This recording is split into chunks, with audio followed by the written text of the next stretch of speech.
नमस्कार दोस्तों, स्वागत है आप सबका हमारी YouTube चैनल साहित्यिका में। शायद किसी ने सच ही कहा है कि कभी कभी बुद्धि बल पर भारी पड़ती है। तो चलिए आज बात करते हैं ऐसी ही एक कहानी के बारे में। एक बार एक साधु घने जंगल से होकर जा रहे थे।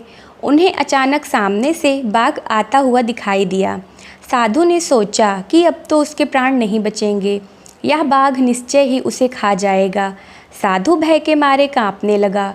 फिर उसने सोचा कि मरना तो है ही, क्यों न बचने का कुछ उपाय करके देखा जाए। साधु ने बाघ के पास आते ही ताली बजा बजा कर नाचना शुरू कर दिया। बाघ को यह देखकर बहुत आश्चर्य हुआ।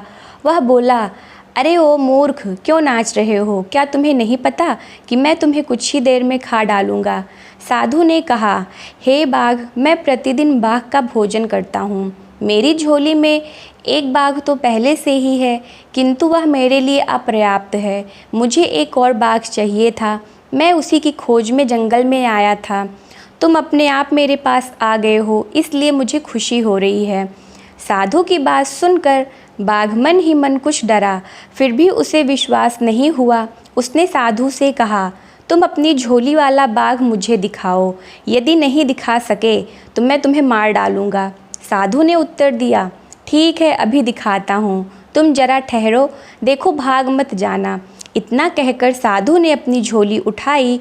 उसकी झोली में एक शीशा था। उसने शीशे को झोली के मुख के पास लाकर बाघ से कहा, देखो यह रहा पहला वाला बाघ। बाघ साधु के पास आया। उसने जैसे ही झोली के मुंह पर देखा, उसे शीशे में अपनी ही परछाई दिखाई दी। इसके बाद वह गुर्राया तो शीशे वाला बाघ भी गुर्राता दिखाई दिया। अब बाघ को विश्वास हो गया कि साधु की झोली में सचमुच एक बाघ बंद है। उसने सोचा कि यहाँ से भाग जाने में ही कुशल है। वह पूंछ दबाकर साधु के पास से भाग गया। वह अपने साथियों के पास पहुँचा और सब मिलकर अपने राजा के पास गए। राजा ने जब सारी घटना सुनी तो उसे बहुत क्रोध आया। वह बोला, तुम सब कायर हो, कहीं आदमी भी बाघ को खा सकता है? चलो मैं उस साधु को मज़ा चखाता हूँ। बाघ का सरदार दूसरे बाघों के साथ साधु को खोजने चल पड़ा। इसी बीच साधु के पास एक लकड़हारा आ गया था। साधु उसे बाघ वाली घटना सुना रहा था। तभी बाघों का सरदार वहाँ पहुँचा। जब लकड़हारे ने बहुत से बाघों को अपनी ओर आते देखा तो डर के मारे उसकी घिघी बंध गई। वह कुल्हाड़ी फेंक कर पेड़ पर चढ़ गया। साधु को पेड़ पर चढ़ना नहीं आता था।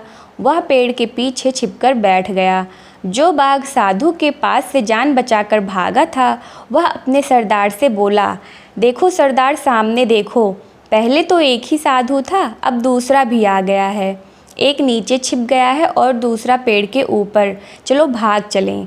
बाघों का सरदार बोला, मैं इनसे नहीं डरता। तुम सब लोग इस पेड़ को चारों तरफ से घेर लो ताकि ये दोनों भाग न जाएं।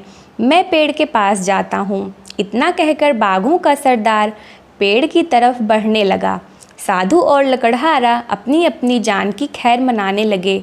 अचानक लकड़हारे को एक चींटी ने काट खाया। जैसे ही वह दर्द से तिलमिलाया कि उसके हाथ से टहनी छूट गई। वह घने पत्तों और टहनियों से रगड़ खाता हुआ धड़ाम से नीचे आ गिरा।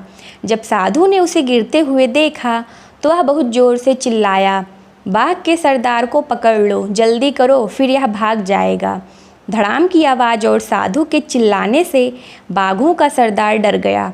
उसने सोचा कि यह साधु सचमुच ही बाघों को खाने वाला है। वह उल्टे पैरों भागने लगा। उसके साथी भी उसे भागता हुआ देखते ही सिर पर पैर रखकर भाग गए। तो हमें इस कहानी से यह सीख मिलती है कि हमें कभी भी ऐसे समय पड़ने पर घबराना नहीं चाहिए, किंतु हमें उसकी जगह अपनी बुद्धि का उपयोग करना चाहिए। धन्यवाद।